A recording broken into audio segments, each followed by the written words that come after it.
হ্যাঁ, উনি তো এখন মস্ত তালেবর হয়েছেন কিনা। বিদেশে বিরাট চাকরি করতেন, বছরে 2 বছরে দেশে ফিরতেন, কিন্তু দেশে ফেরার পর আর আমাদের কাছে অব্দি আর আসার সুযোগ পেতেন না, মানে পৌঁছতে পারতেন না আর কি।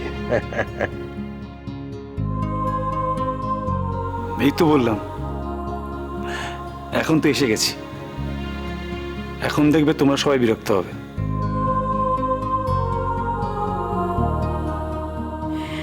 আর তুমি শোনো, হ্যাঁ নাতি, এ হলো মিনু, তোমার ওই যে ছোটন কাকা তার বউ। আর এ হলো কাজল, কাজল হলো তোমার শুভ কাকার না, শুভ কাকার ছেলের বউ। এই দেখো আমি গুলি যাচ্ছি। আর ও হলো ভূমি।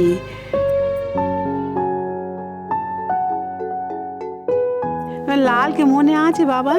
লাল তুমি জানো কি না আমরা জানি না, লাল আমাদের সবাইকে ছেড়ে চলে গেছে। এ হলো তার বউ।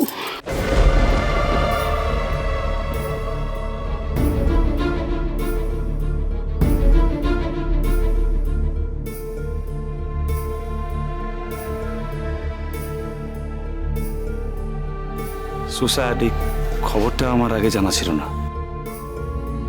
এবার বল দেখি তোর বউটা কোথায়?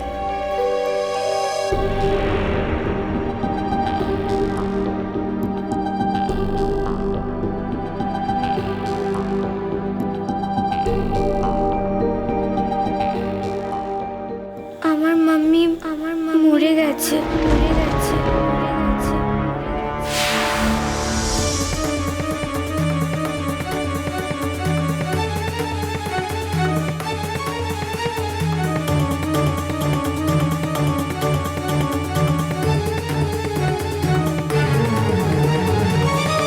এই জন্যই তো আমরা তোমাদের কাছে এসেছি।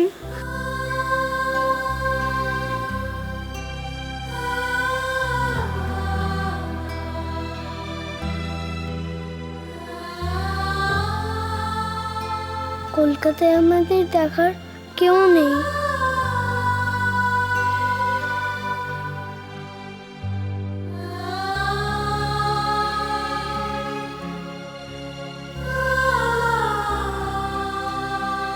আমরা কেউ তোমাদেরকে জ্বালাতন করব না। তোমরা আমাদেরকে একটু থাকতে দেবে? এখন যদি তোমরা আমাদেরকে থাকতে না দাও, তাহলে ড্যাডি কাজে যেতে পারবে না। আর ড্যাডি যদি কাজে না যায়, তাহলে আমরা কোথায় থাকবো বলো?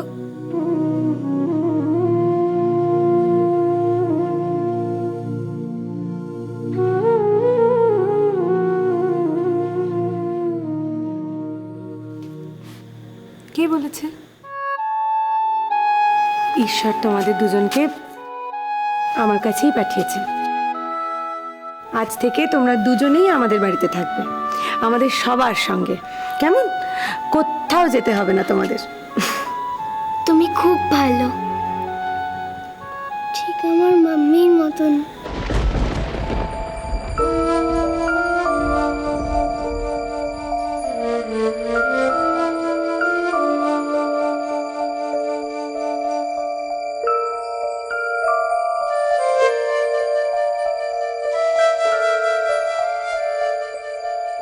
সম্রাট, ঘটনাটা কি করে ঘটলো? অফিস থেকে গাড়ি চালিয়ে বাড়ি ফিরছিল, পাহাড়ি রাস্তা, আর সেদিন খুব বৃষ্টি পড়ছিল। ওই হঠাৎ করে গাড়িটা ওই পাহাড় থেকে সোজা খাদে গিয়ে পড়ে।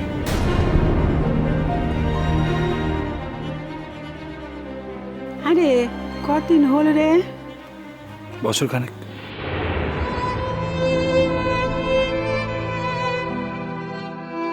আসলে ওরা এত ছোট, ওদেরকে নিয়ে আমি খুব বিব্রত আছি। তাই ভাবছিলাম যদি কটা দিন এখানে যদি কোনো অসুবিধা না হয়, ওরা আশ্রয় পায়।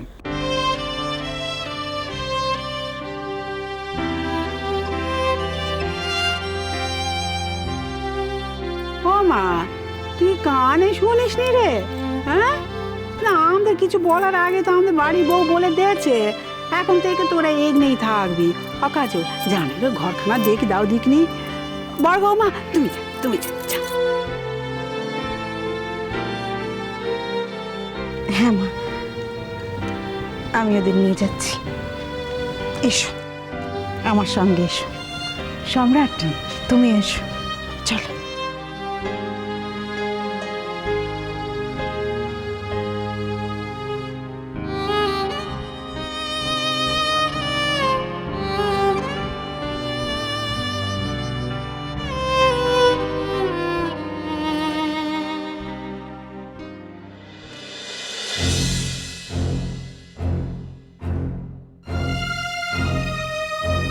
নীল,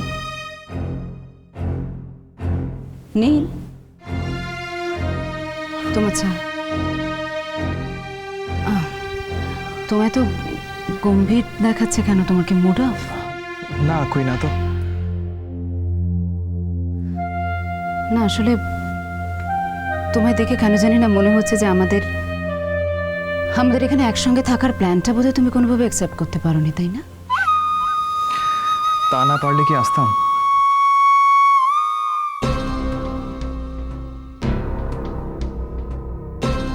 আসলে কাজলের সঙ্গে লড়াই করতে গিয়ে ভেবেছিলাম আরশির সঙ্গে দেখা করার আর ওর সঙ্গে থাকাটাই হবে কাজলের ওপর সব থেকে বড় প্রতিশোধ নেওয়া। কাজল যতক্ষণ প্রশ্ন করছিল ততক্ষণ আমার জেদও পাল্লা দিয়ে বাড়ছিল, কিন্তু কিন্তু এখন এখানে আসার পর মনে হচ্ছে এখানে না এলেই ভালো হতো। আর এ কথা আমি আরশিকে বা বলবো কি করে? এ কথা আরশিকে বলা যায় না, আরশিরও মন খারাপ হবে।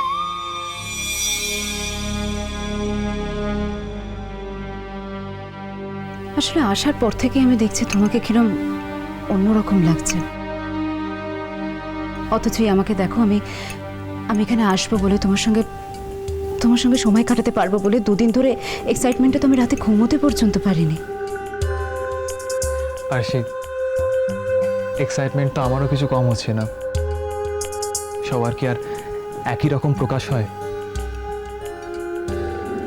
তোমার যে কি এক্সাইটমেন্ট হচ্ছে তা আমি ভালোই বুঝতে পারছি। আমার চোখে ফাঁকি দিতে পারবে না তুমি নীলবাবু। আমি জানি তোমার মন পড়ে আছে বাড়িতেই। তুমি এখন একবার এসে গেছো, তাই মনে মনে শুধু ভাবছো কতক্ষণে বাড়ি যাবে। কিন্তু আজ তো তোমাকে আমি কিছুতেই বাড়ি যেতে দেব না।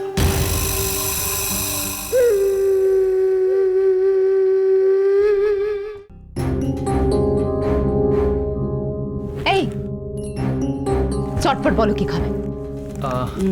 আরশি, আমি তো খেয়েই এসেছি, আমার সিরিয়াসলি একদম খেতে নেই। তুমি যদি কিছু খেতে চাও খেতেই পারো, বলো কি খাবে?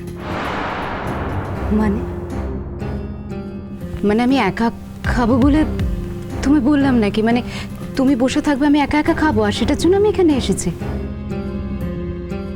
দরকার নেই। আরে না না, তোমার খিদে পেয়েছে আর তুমি না খেয়ে থাকবে, সেটা কখনো হয় আরশি? বলো বলো তুমি কি খাবে, বলো। বললাম তো দরকার নেই। পরে না হয় অর্ডার দিও, যখন তোমার খিদে পাবে।